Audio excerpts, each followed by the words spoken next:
starting. The learning series is organized by UNDP, the Food and Agricultural Commodity Systems team, through our community. UNDP works in over 170 countries with governments and the private sector and also other key stakeholders to eliminate deforestation and conversion from key food and agricultural commodity systems, while also improving the livelihoods and the resilience for women, small producers, and indigenous people. So the learning series seeks to be a space for you, for practitioners to bring your experience, also your concerns on implementing the forthcoming regulation, and also to start sharing some practical examples of how this can be done in practice, how to comply in practice. Although the final details of the due diligence regulation are still to be worked out, there are already some good indications of what it will include. So today's agenda, please, Fede, if you can share the agenda. Includes, first of all, a framing of the topic. This will be done by our UNDP coffee advisor and from the ESADE Business School. Then we will have two super interesting case studies from two countries. One is Ecuador and one is Uganda. And then we will have a session, a moderated exchange, where you will have the space to intervene, to ask questions, to share your thoughts, and so on. And then we will wrap up and close this session. So now, without further ado, I will leave the floor to my colleague Melissa Salazar, coffee advisor from UNDP Food and Agricultural Commodity Systems team, to frame this discussion. Melissa, the floor is yours. Thank you, Greta, and good afternoon, good morning, or good evening to wherever you are. My name is Melissa Salazar, and as Greta said, I am the coffee advisor with the UNDP FACS team. So today I will try to aim to give a little bit of a framing to today's discussion on coffee, deforestation, and why coffee is included in the new regulation. So since 1990, the world has lost about 420 million hectares of forests, which is about the same land surface as in the entirety of Southeast Asia. As you can imagine, that is an alarming rate of deforestation, and that rate aggravates the biodiversity loss and the effects of climate change. Additionally, at the same time that we have this deforestation, the terrestrial footprint of agriculture is increasing in order to be able to meet the demands of the global demands for food. About 80% of global deforestation results from expanding and undermanaging agricultural lands to produce commodities such as cattle, wood, coffee, cocoa, etc. And according to the European Commission, despite current efforts, conservation and sustainable use of forests cannot be ensured by current policies. And therefore, in order to preserve existing forests and manage them sustainably, we need to step up our action. And this new regulation on deforestation-free products is a way to step up the action. Coffee is included in this regulation as a forest risk commodity. And although coffee might not be as much of a driver of deforestation as some other commodities, there are some studies that show a link between coffee and deforestation. For example, a national census from Peru shows that 25% of deforestation in the country is linked to coffee production due to the abandonment of lands and subsequent expansion of agricultural borders. Additionally, another study by Nature, Ecology, and Evolution journal showed that coffee imports in the USA, Germany, and Italy induced deforestation in the central highlands of Vietnam. And a different study by Sucafina showed that although coffee is often not the driver of deforestation, it is often cultivated in areas where deforestation occurs. Another thing to keep in mind is that although coffee might not currently be a main driver of deforestation, there is the potential that many coffee producing areas will no longer be suitable in the future because of the effects of global warming and climate change. And thereby, it's likely that producers will go to new areas and cause deforestation in order to, continue to produce coffee. However, I think it's also important to keep in mind that in spite of all of this, coffee can be an environmentally friendly and forest-friendly product, especially when paired with practices like regenerative agricultural practices, agroforestry practices, and others. So I hope this very brief context will help with today's discussion, and I give back the floor to Greta. Thank you, Melissa. Thank you very much. And now I will leave the floor to Professor Janina Grabs, Sustainability Governance Researcher at the ESADE Business School in Barcelona. Janina, the floor is yours. Great, thank you so much. And I'll just briefly share my screen. So I was asked to provide a brief overview of the legislation, both the deforestation legislation and also put it into context of other types of due diligence legislation that we see that might be of relevance to the coffee sector. And this is really the result of a growing increase in the type of supply chain regulation that we see both in Europe, but also in North America and increasingly in other consuming regions. So I'll say this again at the end, but it's really not an isolated phenomena, and we really need to make sure that we are thinking about how to change sectoral practices in line with this. And these types of supply chain legislations range from just disclosing what sort of sustainability issues we're doing to all the way to like trade restrictions, right? And I guess the EU deforestation regulation really is a type of trade restriction as it regulates entry to the European market. And so yes, well, I'll talk today about the Deforestation-free Products regulation, give a very brief insight on connected developments, and also talk about implications of the sector. And I apologize in advance, my slides have a lot of text. I will share them afterwards though, because there is a lot of detail that is useful, but you don't have to try to read all of it at the same time as I'm speaking. So just to put us back into sort of the context, in a supply chain of, for instance, coffee that reaches all the way from the farmer to the consumer goods manufacturer and thereafter the consumer, there's two types of due diligence legislations that we have seen now emerge. On the one hand is the one that is product focused, that really focuses on how has this particular good been produced, and in particular, how is it related to deforestation?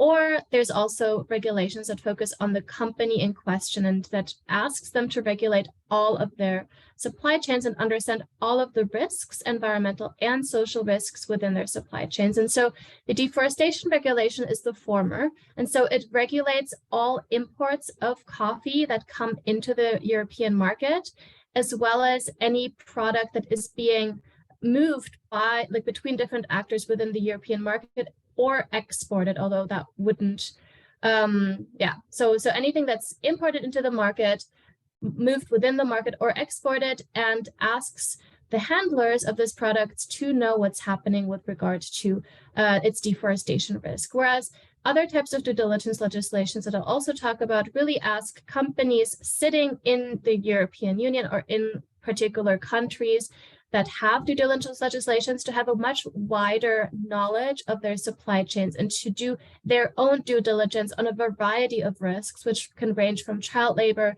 to forced labor to human rights issues, and also environmental concerns, and mitigate those risks as best possible. So turning to the Deforestation-free Products regulation, the title has changed over the course of its development. But what we know now is that it regulates any type of deforestation, including the type of deforestation that would be legal according to producing country laws. So it uses the FAO definition of a forest and asks that on areas that where forest was cleared after the end of December 2020, products that are produced on those types of areas are not allowed to be imported into the European market. And so this means that we need to prove for any shipment that comes in that it is coming from areas that have not been cleared, right, after the end of December 2020. In addition, it also regulates that there's no impact on forest degradation, as well as that there was compliance with local laws. It regulates operators that are handling products, these deforestation risk products, which include coffee, and again, who place it, make available, or export the products.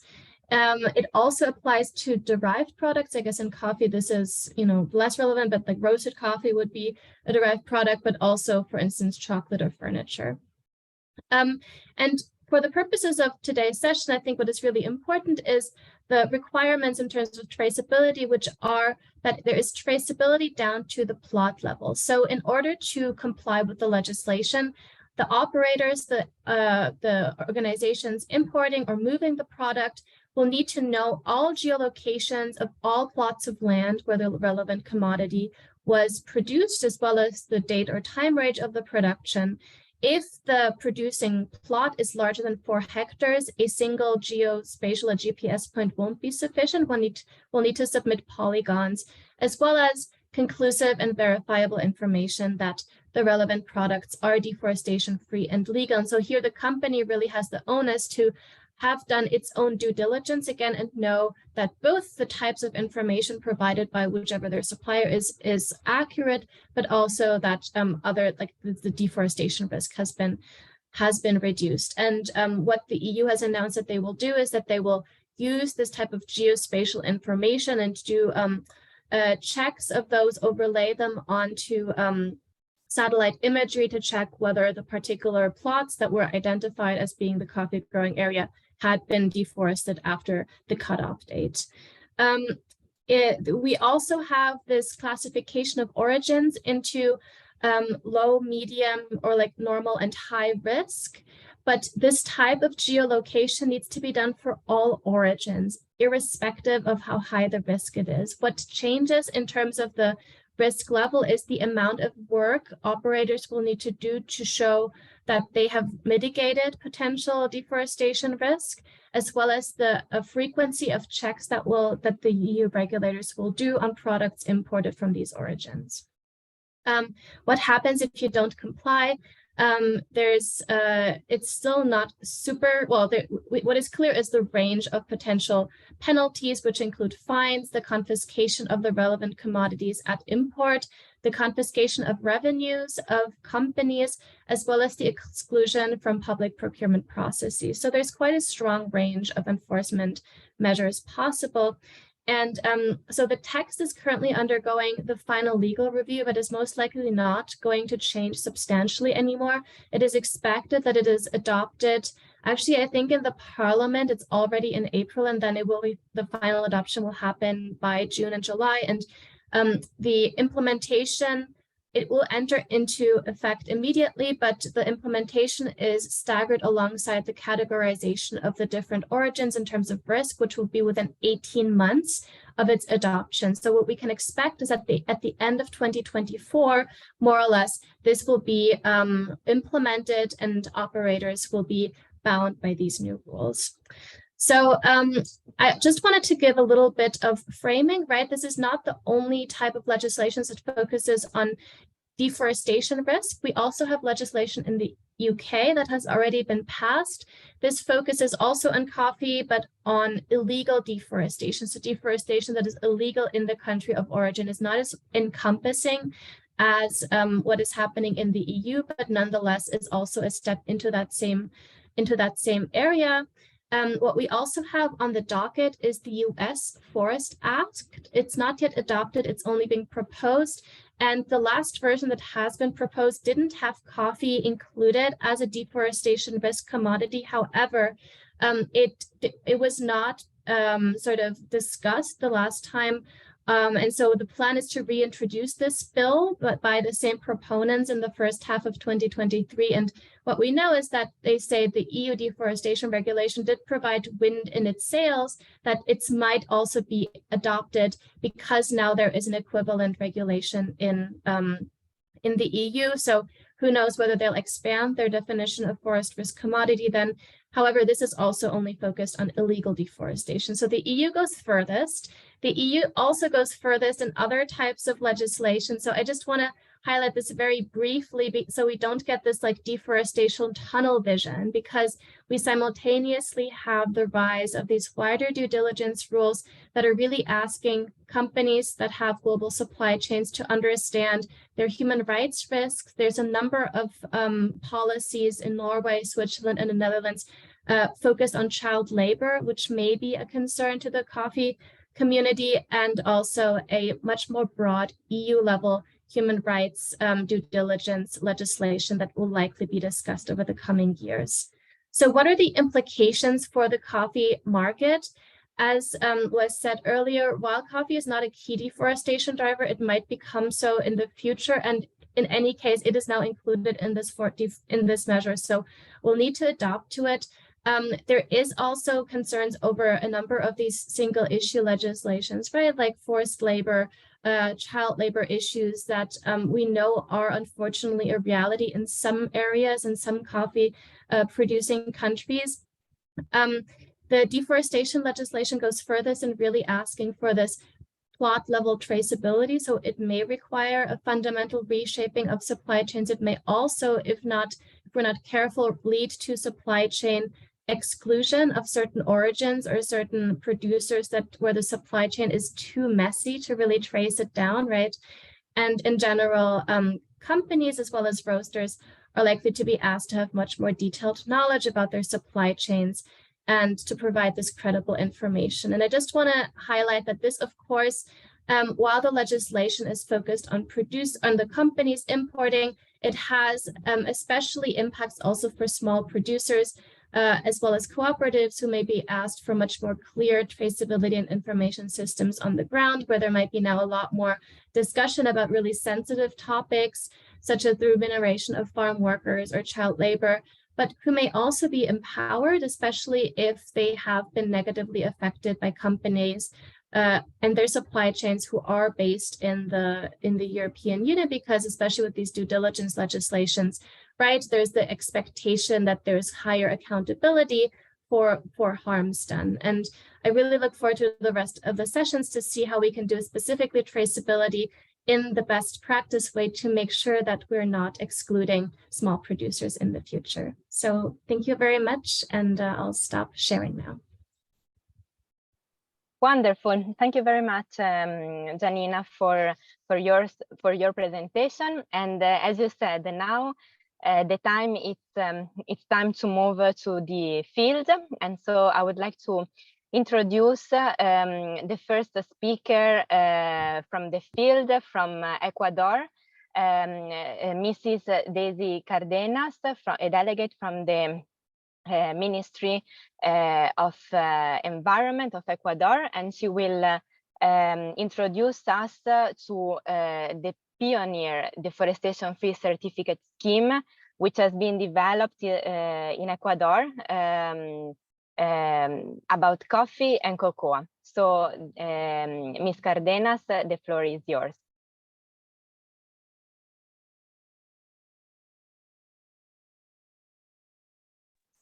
Muchísimas gracias, buenos días. Quisiera corroborar si pueden ver mi presentación y me pueden escuchar. Sí, te podemos escuchar y podemos ver tu presentación. No está en modalidad presentación, pero podemos ver la anteprima. Ok, ahí Ahora está sí. en modo presentación. Ok, perfecto. Gracias. Muchas gracias por la invitación al Programa de Naciones Unidas para el Desarrollo. Hoy tengo el gusto de presentarles una experiencia muy importante para el Ecuador, que está enlazada a la producción sostenible y una voluntad del país de tener productos agropecuarios libres de deforestación. Como ya lo habían mencionado, soy Daisy Cárdenas y trabajo en el Ministerio de Ambiente, Agua y Transición Ecológica del Ecuador. Voy a empezar un poco con el contexto del país. Como ustedes saben, Ecuador es un país pequeño que se encuentra en Sudamérica y que tiene un área aproximada de 283.000 kilómetros, un clima tropical en la costa, un clima más templado en la sierra del Ecuador, que está atravesada por la cordillera de los Andes, y un clima más trópico húmedo que está en la Amazonía.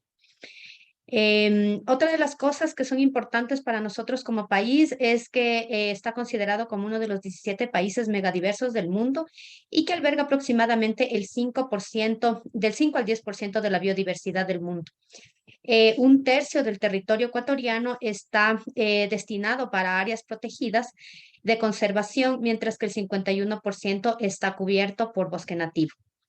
La vegetación natural del Ecuador continental se encuentra en 95 ecosistemas distribuidos en estas 3 regiones que les había mencionado, costa, sierra y Amazonía, y la superficie de bosque nativo en el año 2014 fue de 12.753 hectáreas aproximadamente, de las cuales el 74%, que es un mayor porcentaje, se encuentra en la región amazónica.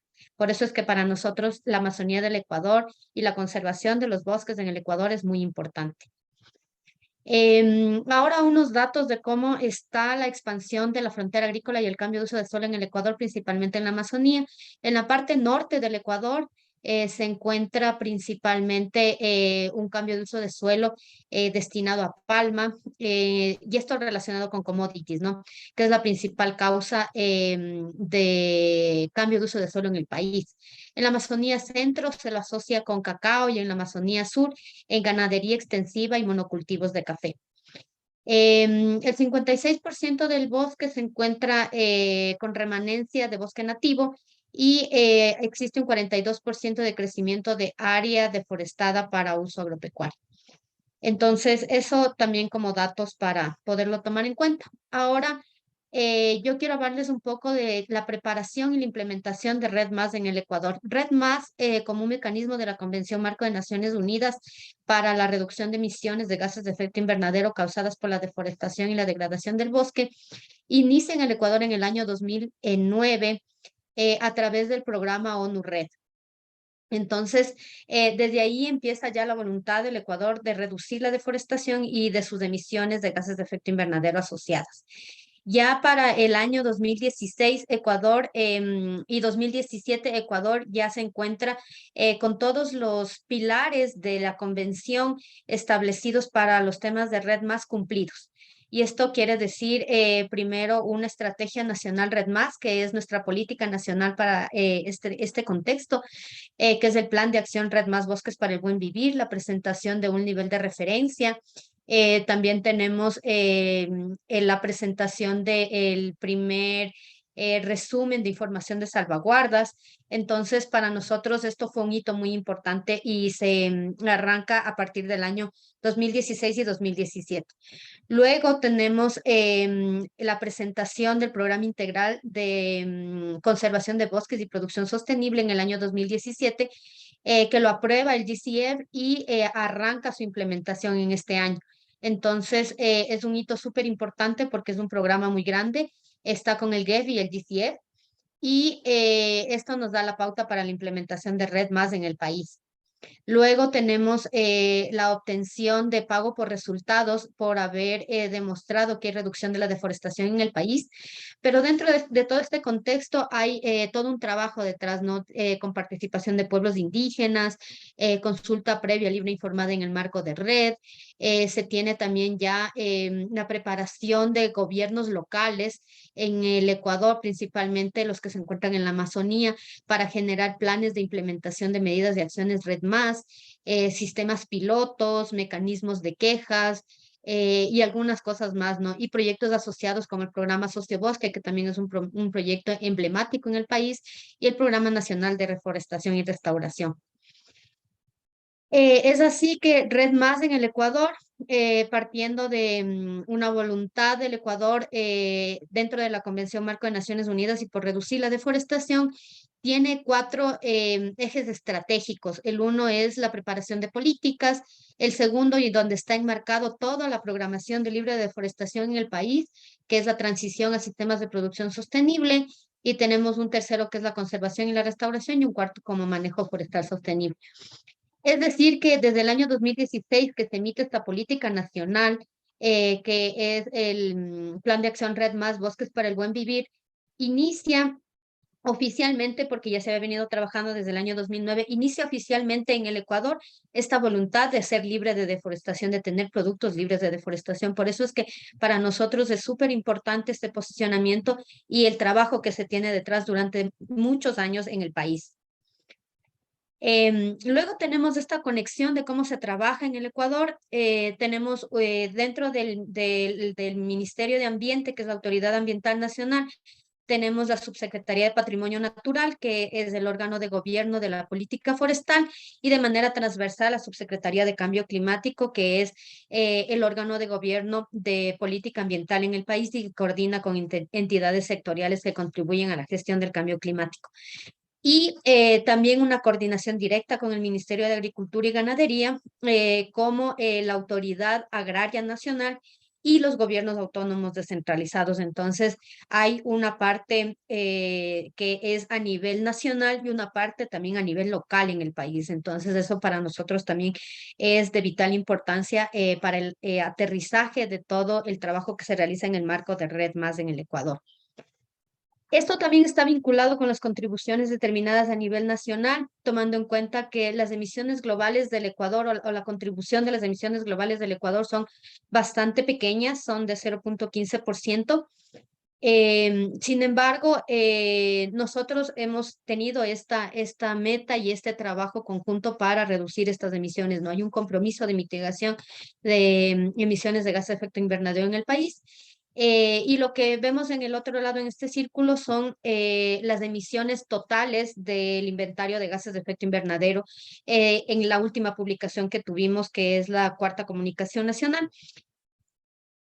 Esto quiere decir que para el año 2018 nosotros tenemos 75.326 gigagramos de CO2 equivalente, siendo el sector agricultura y el sector uso del suelo y cambio de uso del suelo aproximadamente casi un 40.8% de emisiones, ¿no? Entonces, otra de las cosas es que dentro de la contribución determinada nosotros tenemos para los escenarios incondicionales una reducción del 9% en los sectores agricultura, residuos, procesos industriales y energía, y para el sector uso del suelo una reducción del 4% en el escenario incondicional. Entonces, eso como parte de todo el escenario de emisiones de gases de efecto invernadero en el país. Ahora ya adentrándonos en lo que es la producción sostenible, nosotros trabajamos con el Proamazonía una estrategia que es importante para llegar a libre deforestación en ejes importantes como es la producción primaria, el acopio y procesamiento y la comercialización. Entonces aquí ya tenemos algunos indicadores. Dentro del Proamazonía trabajamos con 4 commodities específicos que ya son los identificados: café, cacao, palma y ganadería, identificados como drivers de deforestación, ¿no? Entonces, para esto se hace fortalecimiento de capacidades a través de escuelas de campo para agricultores. Se tiene ya un indicador de cuántas hectáreas han podido transicionar o transitar hacia producción sostenible, que son aproximadamente 71.000 hectáreas. Se han reforzado centros de acopio de café y de cacao, repotenciado, son 16 más o menos que se ha trabajado en la Amazonía. Y también se tiene ya la comercialización de productos con mención de libre de deforestación, que es una experiencia interesante que la estamos trabajando también con la empresa Lavazza, orientado al rubro café. Y tenemos ya algunas mesas de trabajo regionales, ¿no? 4 mesas en cada uno de los commodities y pilotos de trazabilidad asociados con temas de libre de deforestación. En todo lo que es libre de deforestación, nosotros hemos generado una certificación nacional. Entonces, esta certificación nacional nos ha ayudado a obtener una definición para libre de deforestación y la denominamos como aquella que permite obtener alimentos de forma estable, saludable, económicamente viable, socialmente aceptable y en armonía con el medio ambiente y preservando el potencial de los recursos naturales productivos y del suelo. Esto con garantizar que en su proceso de producción no se han realizado actividades de deforestación considerando un año base. Además de esto, esta está muy relacionada con varias leyes del Ecuador. La ley de agrobiodiversidad también dicta definiciones interesantes y que han aportado a esta definición de certificación. Nosotros trabajamos en un proceso consensuado con el Ministerio, y hablo de nosotros como Ministerio de Ambiente, que es consensuado con el Ministerio de Agricultura, donde se definió el bosque nativo, que es nuestra definición nacional de bosque, deforestación, un año base a través de varios insumos técnicos que se analizaron en ese entonces en el país.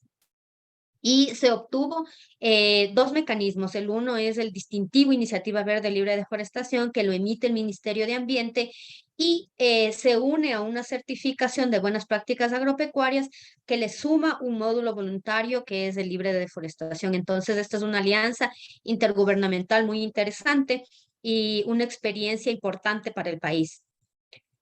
Dentro de la certificación, como les mencionaba, nosotros tenemos como Ministerio de Ambiente unidades técnicas respectivas para la entidad competente pueda regular este distintivo Iniciativa Verde Libre de Deforestación, y tenemos la Agencia de Regulación de Control Zoo y Fitosanitario del Ministerio de Agricultura, que da las buenas prácticas agropecuarias y que están homologadas con algunas certificaciones, por ejemplo, certificación Global Gap y algunas más. Entonces, por eso es que hemos unido estos dos mecanismos nacionales. Y por último, tenemos como parte de los actores de la certificación a los postulantes o beneficiarios, que son productores agropecuarios o asociaciones que se encuentran en procesos productivos para declarar su producción agropecuaria libre de deforestación. ¿Cuáles son los requisitos dentro de la certificación? Bueno, tenemos varios requisitos. Primero, la aplicación a través de un formulario, que en lo que dice anexo 1.1 son los anexos que se encuentran emitidos a través de acuerdo ministerial en una norma técnica, ¿no? Tenemos una norma técnica para el distintivo y una norma técnica para el módulo voluntario de buenas prácticas agropecuarias. Entonces, luego tenemos un formulario de inscripción, que es el 1.2. Tenemos el año base, que es un año base para que a partir de este año no se haya evidenciado deforestación, que es el año 2014, y que no se deben registrar cambios de uso de suelo en una propiedad individual o colectiva. El certificado de buenas prácticas agropecuarias, que como lo decía, lo emite Agrocalidad, que es la Agencia de Regulación y Control Fito y Zoosanitario, y que debe estar vigente, ¿no?, para productos agrícolas.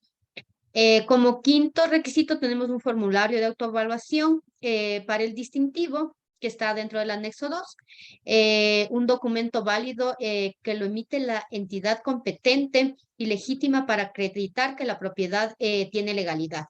Esto puede ser tanto para los que son dueños como para los que son arrendatarios de la tierra. Un plan de manejo integral que pretende zonificar las fincas para poder evitar que en zonas donde son de exclusiva conservación se haga agricultura. También contar con al menos 1 hectárea de bosque natural dentro de los terrenos de producción en la unidad productiva para o agrupación o asociaciones de productores con fines de conservación. Ahora, todo este esfuerzo de certificación se encuentra, como lo había mencionado, trabajando también con temas de trazabilidad. Entonces, hemos empezado a pilotear en el país temas de trazabilidad con asociaciones interesadas y que ya tengan las buenas prácticas agropecuarias para la certificación libre de deforestación. Se ha hecho un desarrollo de capacidades con mapeos de fincas, y esta es una estrategia interesante que la promovió el Proamazonía, o que la promovimos a través del Proamazonía, con una aplicación que se llama el QField, que es una aplicación que se la puede realizar a través del teléfono celular para mapear la finca. Entonces se mapea la finca con el smartphone y se obtiene una sistematización de datos. Luego se hace una identificación forestal en fincas con análisis de conservación o del bosque, y empieza la implementación del sistema de trazabilidad a través del código QR.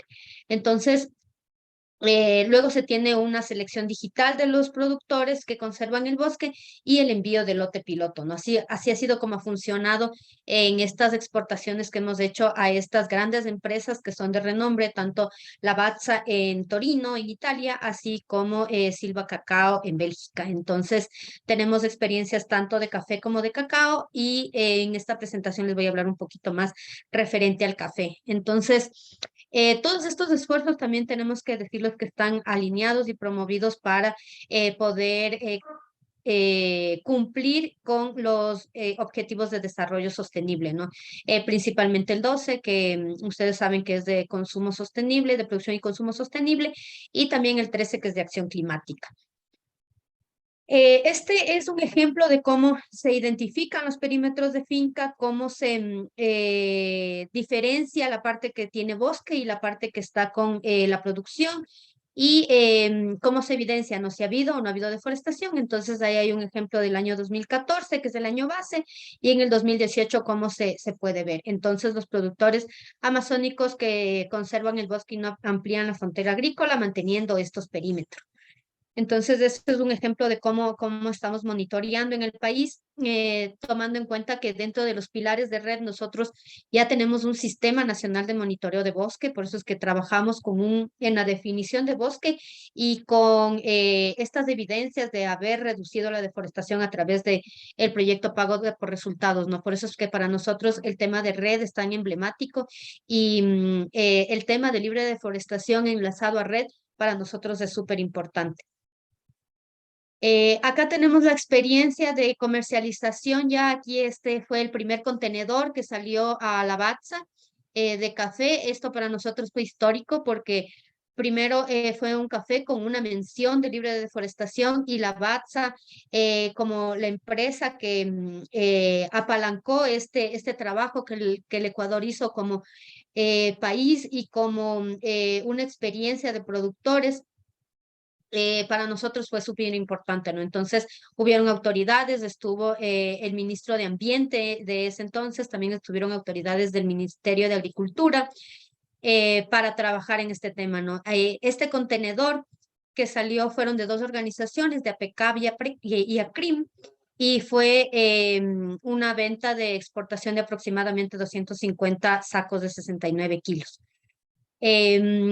Además, la experiencia de haber tenido esta mención de libre de deforestación con la Lavazza a nosotros nos ha dado apertura para poder seguir trabajando y poder generar mayor experiencia en temas de libre de deforestación. Aquí un poco de los resultados de lo que se pudo obtener de esta comercialización. Tenemos 79 productores que han sido beneficiados, 1.116 hectáreas que se produjeron a través de varios procesos de libre deforestación, con el trabajo ya territorial que lo realiza el Proamazonía. 345 hectáreas de bosque conservado y que se ha evidenciado desde 2014 al 2018, y también tenemos un dato de bosque regenerado que son 19 hectáreas. Entonces, eso para nosotros son datos y números importantes porque gracias a eso la Lavazza ha realizado esta negociación con nosotros, ¿no? Y ha creído en el país. Como lecciones aprendidas de todo este trabajo, tanto en café como en cacao, tenemos que es importante dentro de la asociatividad trabajar con organizaciones fuertes o con sistemas organizativos fuertes, ¿no? También tenemos que la relevancia de trabajar con organizaciones que tengan experiencia en la implementación de normativas y certificaciones es fundamental, porque ya hay como un camino recorrido, ¿no? Entonces eso también nos ayuda a apalancar certificados nacionales como el nuestro. Y la especialización, que se sugiere que al menos una persona de la organización trabaje exclusivamente en la implementación y seguimiento de sistemas de trazabilidad, ¿no? Y esto con el propósito de que principalmente el sistema de trazabilidad evidencie que son productos ecuatorianos que no tienen deforestación. Y como próximos pasos, bueno, como país, nosotros lo que estamos haciendo ya es la socialización de esta certificación a través de Proamazonía. Nosotros hemos tenido una amplia audiencia sobre este tema. Hay interés por parte de los productores de generar esta certificación, tomando en cuenta que, como ya lo había mencionado la persona que me antecedía, ya existe este reglamento de la Unión Europea y existe esta curiosidad para poder aplicar a la certificación como un mecanismo o como un paso adicional de poder tener ya evidencia de no haber deforestado. Entonces, es un paso positivo para los productores y lo ven con muy buenos ojos. Además, estas organizaciones que fueron piloto de la exportación tanto de la Lavazza como de Silva Cacao, principalmente los de la Lavazza, porque tenemos un interés importante, y aquí se encuentra también Mario Ceruti de la Lavazza, y que nos contará posteriormente cómo estamos visualizando este trabajo en conjunto. Entonces, estamos haciendo trabajos para poder certificar los lotes que ya salieron, porque como les decía, habían salido con una mención de libre deforestación porque la norma técnica estaba por emitirse. Entonces ahora estamos certificando estos lotes para poder tener ya un apalancamiento comercial diferenciado del café ecuatoriano ya en las perchas de la Lavazza. Tenemos la implementación de certificación en 2 organizaciones adicionales. Tenemos algunas metas también al respecto. El establecimiento de contratos de compra y venta con precios diferenciados a nivel nacional e internacional. Porque ustedes saben, el Ecuador como país no es un país exportador de carne ni de leche. Entonces, en temas del commodity de ganadería, nosotros estamos trabajando a nivel nacional, a nivel interno, ¿no? Entonces, también queremos como este enfoque interno de producción sostenible y libre de deforestación y de un consumo responsable. Y también estamos trabajando en la Estrategia Nacional de Producción Sostenible y Libre de Deforestación, que esta es una estrategia que estará anclada a varias normativas del Ecuador, pero que pretende dar esta voluntad del país, ¿no? De ser libre de deforestación, y que, como les había dicho, esta voluntad viene desde que se inicia red en el país, que es aproximadamente en el año 2009. Entonces, ese es un trabajo de muchísimo tiempo del país, y que es una posición nacional que ha venido evidenciándose con frutos importantes de la reducción de la deforestación en el Ecuador, ¿no? Con pago por resultados, con la implementación de programas como Proamazonía, también en pago por resultados con REM Ecuador. Entonces, tenemos avances importantes de la reducción de deforestación que nos gustaría que sean identificados y validados y valorados, perdón, en lo que es el reglamento de la Unión Europea que está ya vigente. Yo les agradezco mucho por su atención y como les había mencionado, la voluntad del país de ser libre de deforestación es firme y es un compromiso nacional de Estado.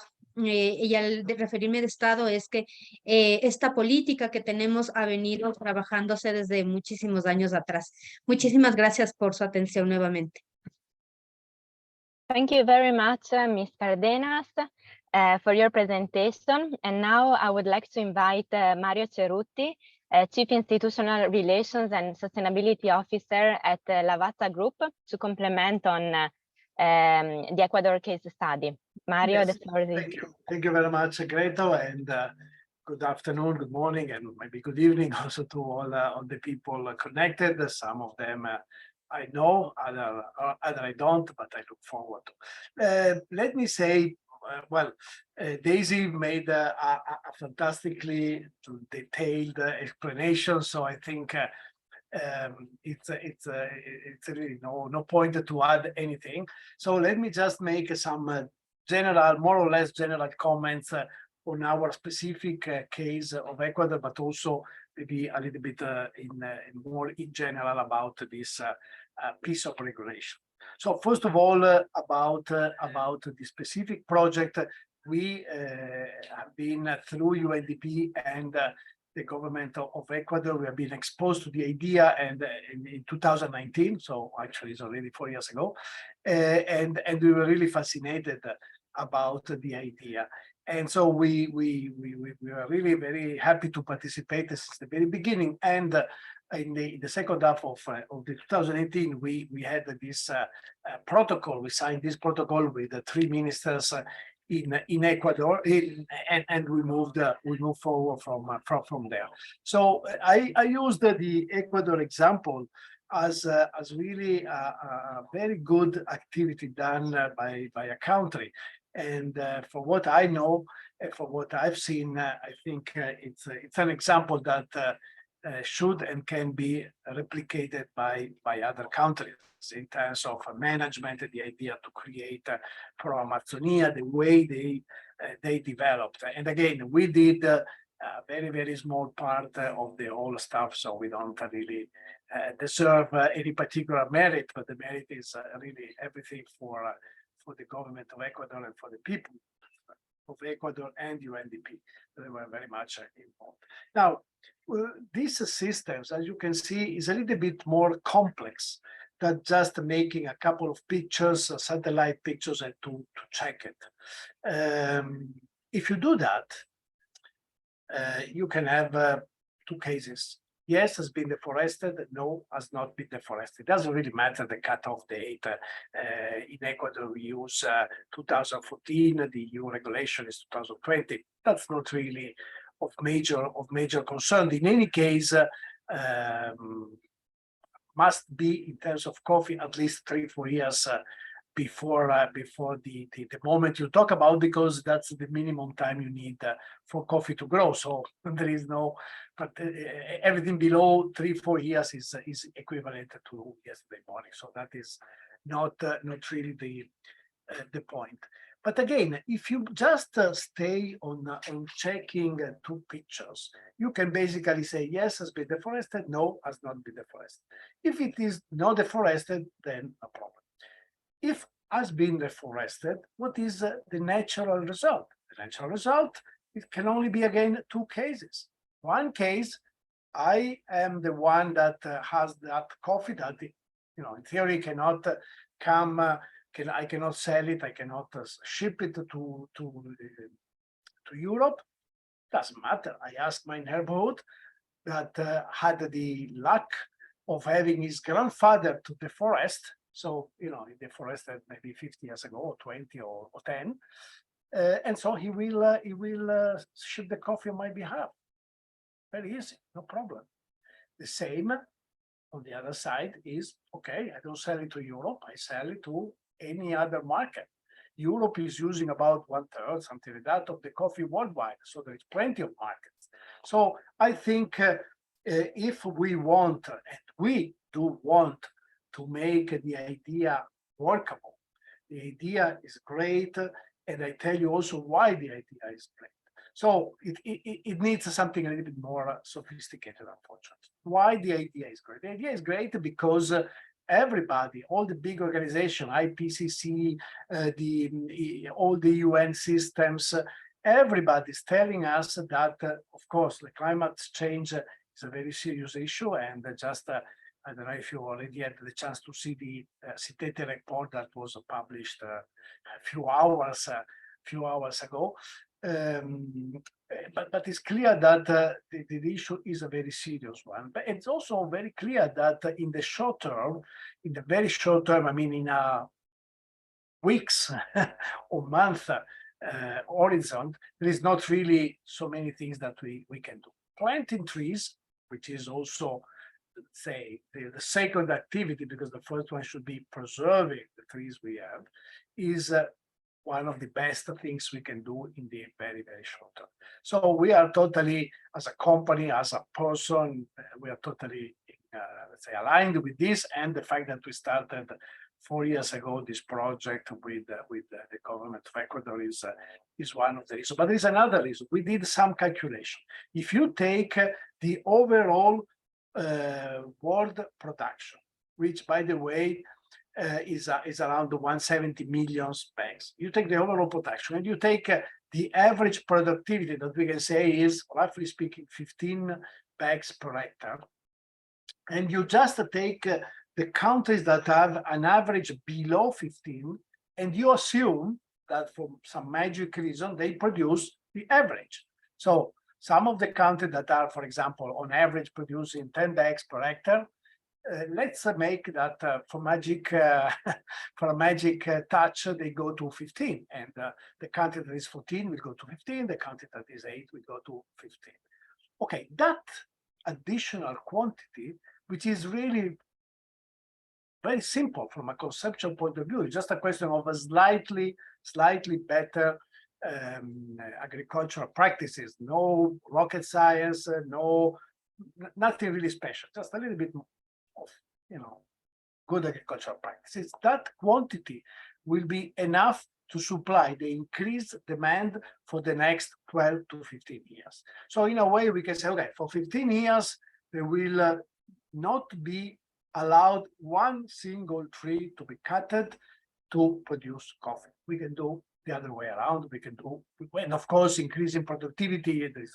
It's not for me to tell you. You are much more, all of you, much more expert than me. But of course, that means additional income for the grower, more efficiency, and so on and so forth. So of course, that is, I think that in general is a very good start. So the idea we had following the exercise of the Ecuadorian government is really to create an example that there are possibilities of doing good things and doing something that will try to carry on the information that coffee has been produced under certain conditions. So as it was said by Daisy, we did one container next year, but again, the objective is 170 million.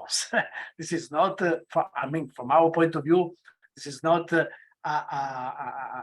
say, something that can only go for Ecuador or for any other single country. In principle, it should be adopted by everybody. So again, in principle, I think that is fully aligned with the thinking of the European incoming legislation. But this legislation, unfortunately, I have to say, is far from being perfect. Probably should have been discussed a little bit more among professionals, among people that know a little bit more about forest, about the logistics, about the supply chain, about traceability. So there are a lot of specific issues that enter into the overall legislation, and in my opinion, unfortunately, are far from being, let's say, well, let's say, taught or well used. Just to make one single small, very small single example, I don't know if all of you know, but the soluble coffee is not part of the legislation, which is, I have to say, the only reason can be that they forgot it. and to forget the soluble, which is one of the most important types of coffee consumption, is a little bit odd.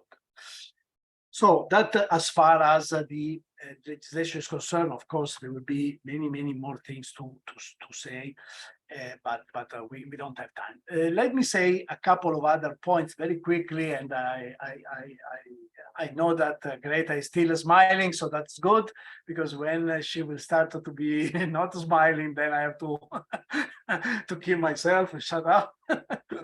But a couple of things. I think that this regulation is really, as I said, I'm very enthusiastic about. There are two things that I advocate that will be, let's say, contemplated by others that can study it, maybe with Daisy or their colleagues. It is one of the things that I would like to talk with our Ecuadorian friends the first time we meet. There are two things. One thing is to, let's say, study the possibility, or even to adopt, because it's not really, again, it's not rocket science as well, to start using a peer-to-peer certification with government, let's say, participation, control, etc. Because that is a strength that it should be used, to use the facilities, the strength, the organization of the government, wherever the government is. So it can be, of course, agricultural ministry, environment, or some local authorities, but to use a public, let's say, intervention to guarantee an additional guarantee of a peer-to-peer certification, because that will lower the cost of the operation by maintaining more or less the same type of promise. The second issue is really to develop even more a kind of a landscape approach. What I'm very worried is that we might very easily to have a case where the single person, Mario Cerutti, is the owner of a piece of land where, as I say, deforestation has been done by my grandfather. So I have no problem, because of course I don't even have more land to deforest. So for me, it's not a problem. But maybe I just bought yesterday a piece of land somewhere in the Amazonia, and I cut trees as a hell. This is, of course, a very difficult situation to track. It's very difficult to manage, but we have to do that, because the concept behind is that if you want to add an additional value for your product, which is the deforestation-free denomination, the label, the characteristics, the pride of having a deforestation-free coffee. So to do not only the coffee, which is very good, etc., but also something for the world, then you must be consistent. You must walk the talk. So it's unacceptable that the same person, but even the same area, I would say. So maybe why don't we think about a regional approach? If in a certain region, that can be region and not necessarily an administrative reason, but a piece of land, a big piece of land, a community, and maybe we can imagine to have a pact of non-deforestation, where the product produced there, the products that have been mentioned, the coffee, the cocoa, and maybe other stuff that are made in that region, that piece of land, are all of them deforestation free. But we can, by doing that, guarantee that the whole region is not cutting one single tree. Nobody, even the trees of people that do not make a coffee, do not make a cocoa. No? They just do whatever, other stuff. So these are, in my opinion, two things just to throw on the table some additional ideas where all together we can work. And the last point, I think, and I wanted to thank really the UNDP, not only for involving us, but also for the very, very professional activity that has been done so far. I think that is very important also as an example for other countries, for other situations, to use the experience that this case has given to all of us. Sorry for all the time I took, Greta. I know that I'm a little bit over time. I try my best to do. Thank you. Thank you very much, Mario. That was extremely interesting. So I didn't want to cut your intervention. So now we will move to Uganda, where we will listen to another interesting case study. And now I will leave the floor to Mr. Jacques Deblois, Head of Sustainability and Agroeconomy at UGACOF. Jacques, the floor is yours. Okay, thank you. I hope you can all hear me. I want to suggest, first of all, we leave the PowerPoint out. I think we had a fair dose of text and PowerPoint and talk. I think our brains are tired. I'm first going to introduce myself, and then I want to continue a bit on the story that Mario had. Mario and me, we spent some time in the field, I think not even a few weeks ago, and I want to highlight some things that are specifically different for example, the coffee industry Uganda, because you simply can't compare a coffee industry with maybe another industry, but you can also not compare coffee in Uganda with Colombia or Guatemala, El Salvador, etc., etc. Okay, my name is Jacques. I'm from the Netherlands. I've been based in Uganda now for the last 10 years. I'm the head of sustainability and agronomy for Sukafina. Sukafina is one of the biggest traders in the world. We buy coffee from farmers, partly directly, partly through middlemen, and we sell it to roasters like Lavazza, an Espresso, a Starbucks, etc., etc. My background is agronomy, so the reason why I'm hired at a trading company where originally you would just buy coffee as cheap as possible, sell it as expensive as possible, squeezing out farmers, and I cannot say that. But now, luckily, the world in coffee is changing. We as Sukafina are mostly being hired to say, like, okay, can you be our sustainability implementers? Because we as roasters, we have made all sorts of commitments to the public, but actually we do not have feet on ground ourselves to execute some of these things. And executing some of these things could have to do with emissions, with deforestation, with human rights, etc., regenerative practices. our new business for Sucafina is not the opportunistic trading. Every year, see how much coffee you can buy and sell, but it's basically having long-term commitments with roasters where you say, hey, can we do for this cluster of farmers or this region for so many containers for so many years?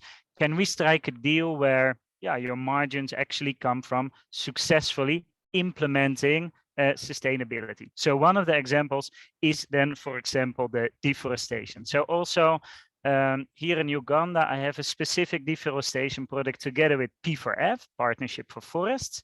They've given us money to especially start sourcing coffee from specific areas and be more aware and train ourselves about the whole deforestation and reforestation situation. So in Uganda, let me explain a little bit about Uganda. So Sucafina is a trading organization which is active in all different coffee regions in the world. And therefore, like a policy that comes like this, it needs to be completely modified for a lot of different countries. In Uganda, you're allowed to buy coffee directly from a farmer. So yeah, you can put some responsibility with us, although most of it comes through middlemen. In a country as Kenya, everything comes through co-ops. So you yourself as a trader do not have power to the farmer. So there's a lot of different situations. We have origins where farmers are quite educated, have a few acres, but in Uganda, again, it's a complete different situation. I saw a situation, what we just heard, like 1,116 hectares with 79 farmers in the country that we just explained. Things like that are not possible deforestation-wise in Uganda. This means that the average farmer in that project had 14 hectares, which is roughly 35 acres. That does not exist in Uganda. In Uganda, we work with roughly 1.3 to 1.8 million farmers. We have Robusta and Arabica. The Arabica farmers are between a quarter acre and half an acre. Sorry, I talk here in acres. And when it comes to Robusta, we're talking about 1 or 2 acre per farmer. Now you can understand if you're now going to roll out a deforestation policy and you need to take polygons, you need to put someone on a boda, on a motorbike, a Yugakov motorbike with a high-end telephone which can capture all these detailed polygons, not only a GPS point. The amount of efforts to and overhead spent to get detailed information from all these farmers, a lot of times there's hardly a return on investment. If, for example, you're talking about reforesting, so let's say the average shade tree in Arabica, you plant 15 by 15 meters. That means like 225 square meters for one tree. If you have then an acre and you divide it, you can put maximum 18 trees in an acre. Now, if your average farmer has a quarter of an acre, you're going all these efforts of training, motorbike, supplying to plant 6-7 trees. And these 6-7 trees will give you maybe $1 or $2 every year. So because of lack of economy of scale, it becomes more difficult. Also, another situation here in Uganda, we don't source coffee from specific coffee regions. They're a bit scattered all over the place. Deforestation situation is here dramatically, I can say. There's maybe 6, 7, or 8% natural forests left. Every year, roughly 1% is disappearing. So we maybe have 6-7 years and there is no more forest. So if we talk about deforestation in particularly Uganda, a lot of people have this imagination, what you maybe see from the Amazons, that a bulldozer drives into a forest and a leopard falls out and a tropical parrot flies away. But if you look at in our landscapes, with 99% of our farmers, they're in an environment where there's maybe 1 or 2% forest canopy, tree canopy, from which roughly 80% is planted. So those are their own crops. It's their own future investment where they say, okay, 15 years ago, I planted some eucalyptus, I planted some pines, not the best varieties for agroforestry to combine with coffee, but that's what is making the money. And now I'm deciding to harvesting that.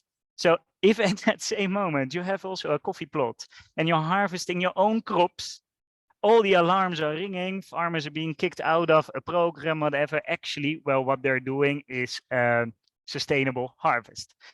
Also, a situation that could appear that if we have maybe 2 or 3% of our farmers close to a natural reserve, which would create a potential risk, because we as Sukafina, we anticipated it a few years ago.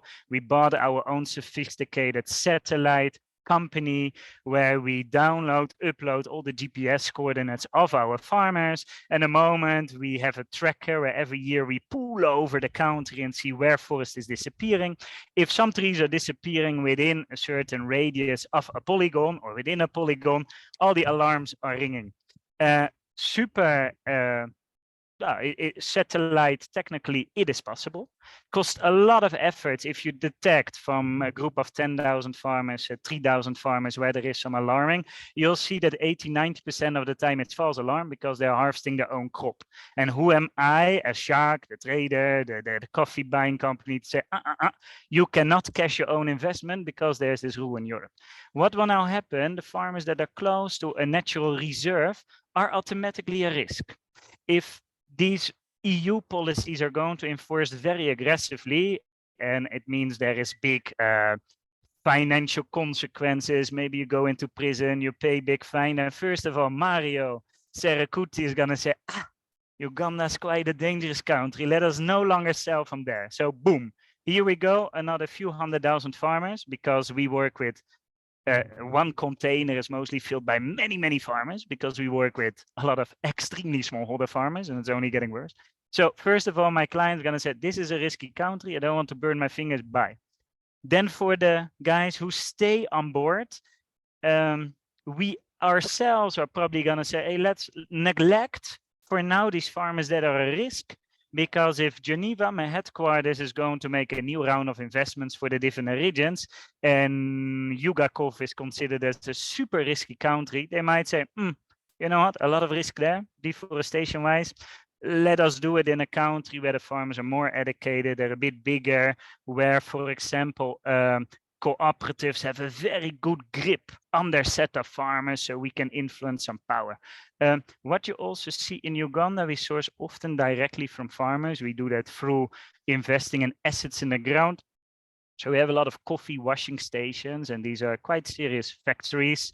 Think of a few hundred people working there, a few $100,000 worth of investments, which you only do not earn back in 1 or 2 days. But still, nevertheless, if we're sourcing from the farmers around, the average farmer has maybe 10 to 20% loyalty to us.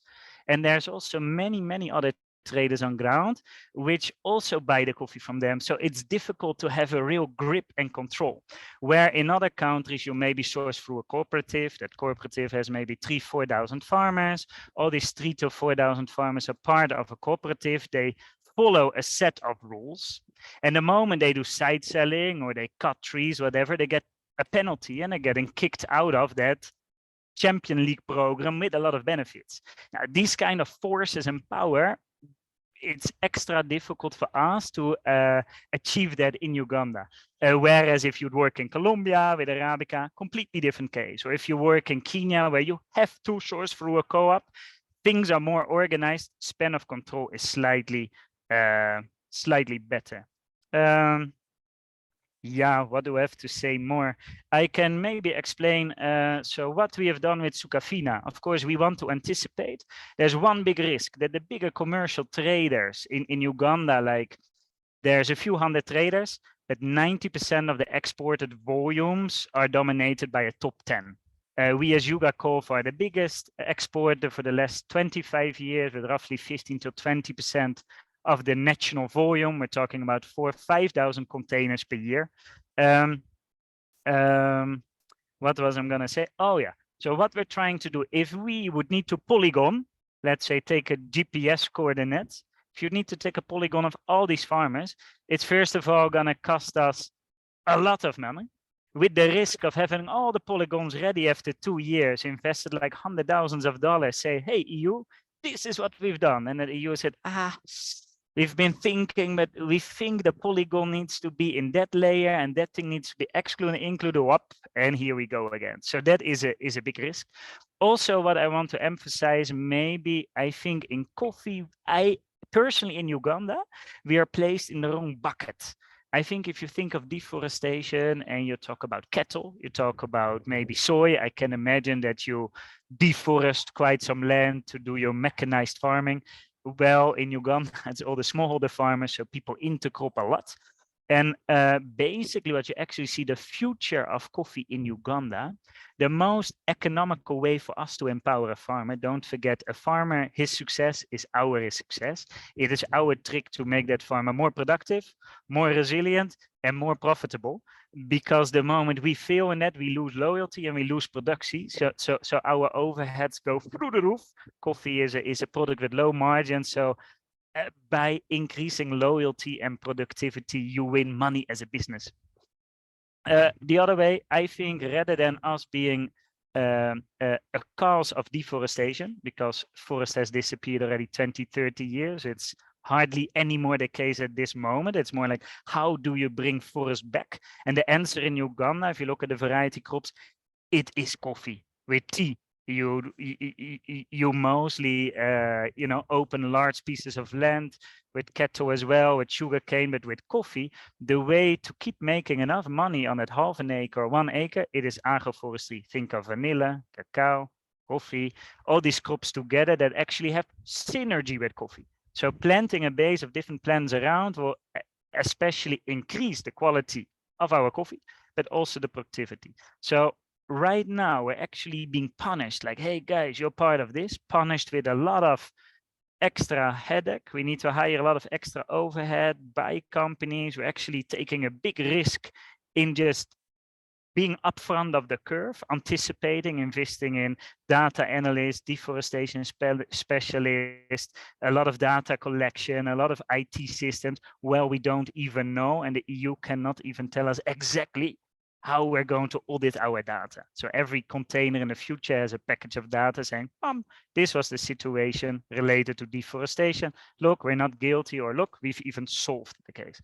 So here on ground, quite complicated. We hope we can use the same monitoring system of how forest is disappearing to also plant forest, where you say, okay, we plant only at the polygons, at the boundaries, we plant every 10 meters.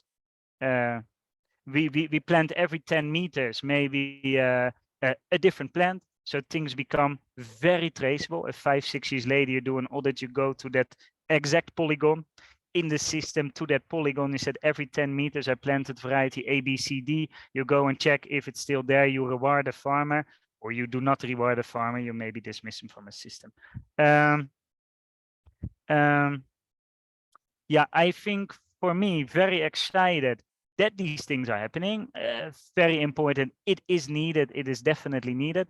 But I really think legislation needs to be checked on ground. And it was very nice with Mario last week when we were here, or last month, that we hosted an EU delegation who already made the rules without asking our feedback, without asking our ideas.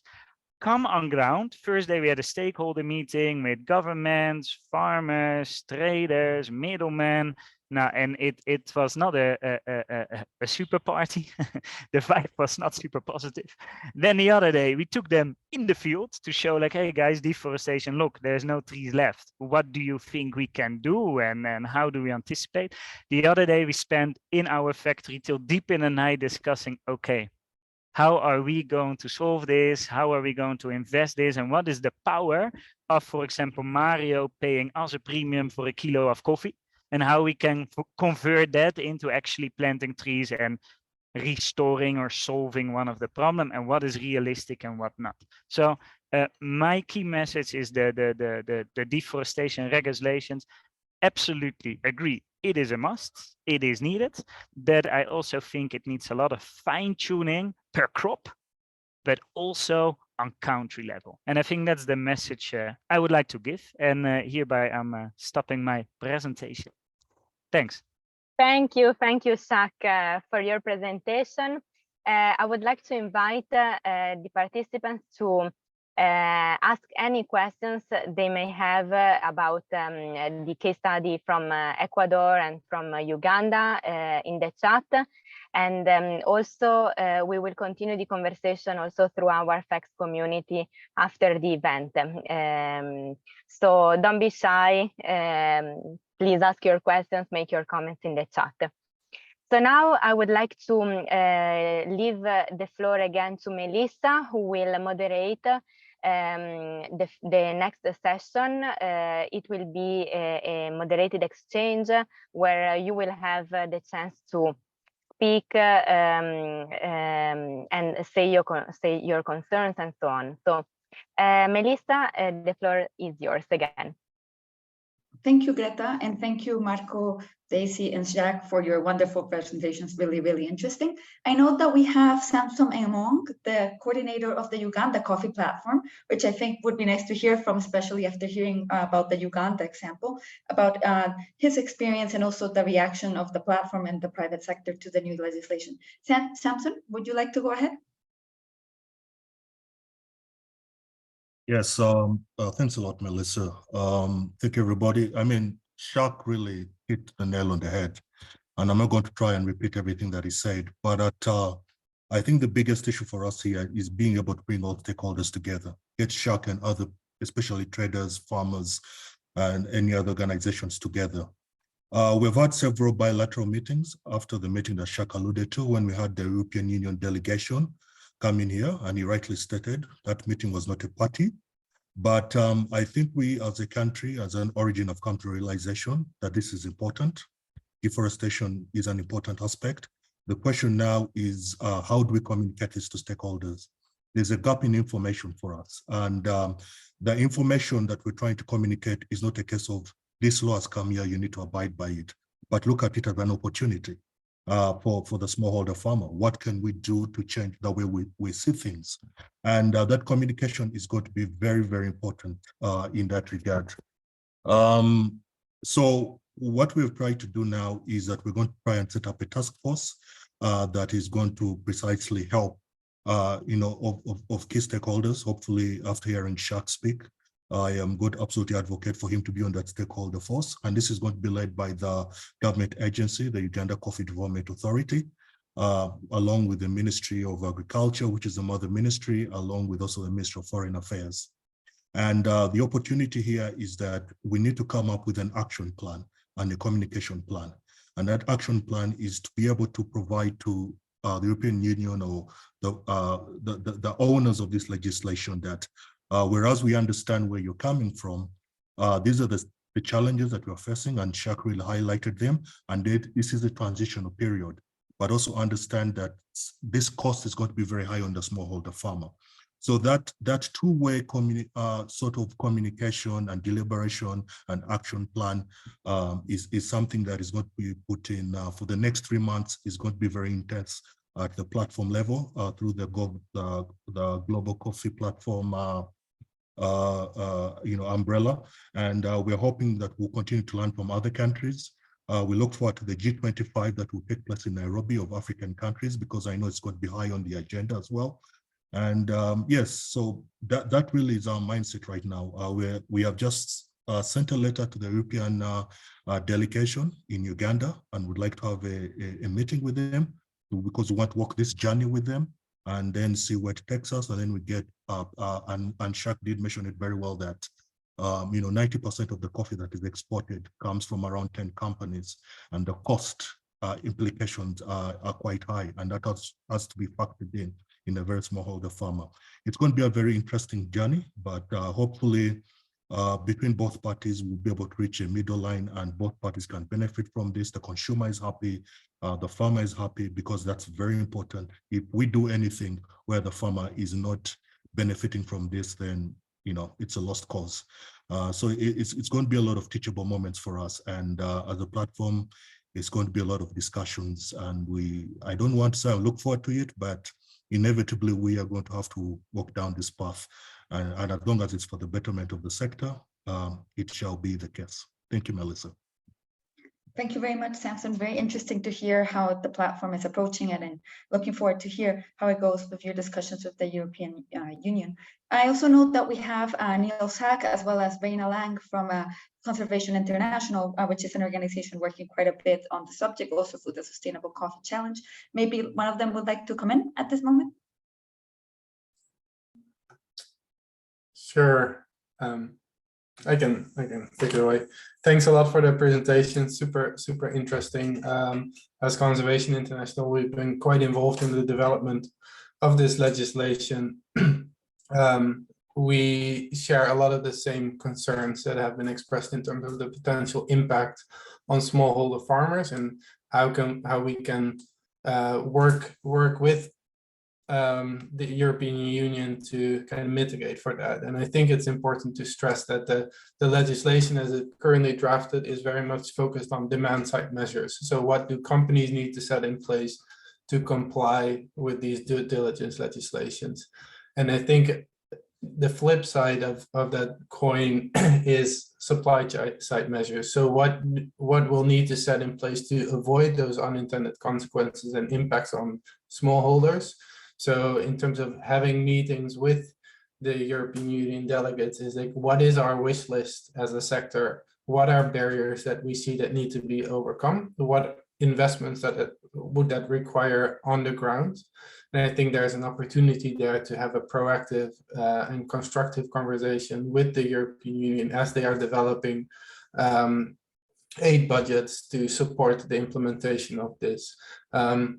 So I think that's important to clarify. And my sense in some of the conversations within the sector is that there seems to be the idea that pushing back on the legislation is going to either change the legislation as it currently stands or get coffee out of scope. I think that ship has sailed. We're past that point. It's really now a matter on like, what do we need to get ready to prepare in terms of the agreement, the final agreement of the legislation.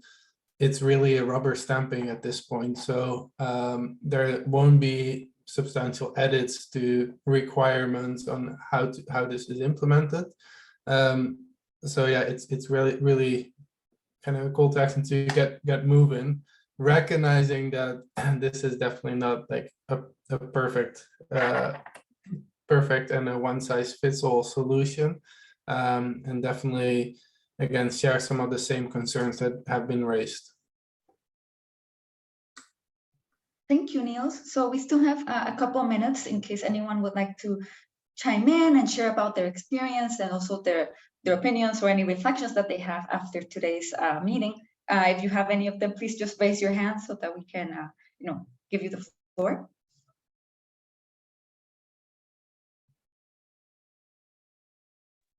Or maybe not, maybe everyone's just digesting everything that we've spoken about, all the great presentations that we've had so far. I just want to say thank you again to the three presenters, as well as Samson and Niels, for sharing their experiences so far. Super useful, super interesting. And we only have a few minutes left, so I'll try to wrap up a little and give a brief summary of what we've discussed today. Very great points made today. I think all of the speakers agreed that although the deforestation legislation is very important and they all agree with its importance, maybe it could have, they could have, liaised more with coffee producing countries and, with experts and whatnot. And it is not a perfect legislation, but as Niels just said, although it's not perfect, now the question is, how do you comply? How do you get ready? What innovations and what kind of things work? Also, different speakers talked about the importance of partnerships either with national authorities or partnerships with other organizations that are experts in traceability or other key topics, and also other partnerships with associations or national institutions that really know the context of coffee or whatever commodity on the ground. Additionally, one thing that came up quite a bit was the use of a landscape or a regional approach to address this situation and the new requirements, also very important. And one thing also very interesting, I remember Jack saying, is like looking at this technology not just as a way to see like what has been deforested, but how can we reforest with this regulation. And also something that was mentioned was, coffee can be a very forest-friendly commodity, especially through agroforestry, can be a way of getting forest back. So we should also look into that as an opportunity potentially with all of this momentum in the sector with this topic. With that, I will hand over back to Greta. Wonderful. Thank you very much, Melissa. Now we are reaching the end of the event, and I would like to thank you as well. Thank as well the presenters, the speakers, as well as my colleagues from the FACS community, Alexandra and Federica, for the support. I would like to remind you that this event, we can continue discussing this topic through our FACS community. My colleague Federica can provide any support in terms of joining the community. And you will also find there further resources, links, and so on that you can read and use to learn more about this topic. You will receive an email with the recording of the event, with the presentations after the session. And I would like you to take some time also to reply to our survey, providing your feedback on this session. I would also like to inform you that we are organizing a third session of this learning series. It will take place in April. We will provide you with more details in the coming weeks, and the focus will be in general around traceability, since this is an important topic around the legislation. And feel free anytime to suggest any other ideas, concerns that we could further develop in further sessions. Yes, without, I think, yes, now we are reaching the end, and I would like to thank you again for your attention and participation, and hope to see you in the next session. Thank you very much. Bye.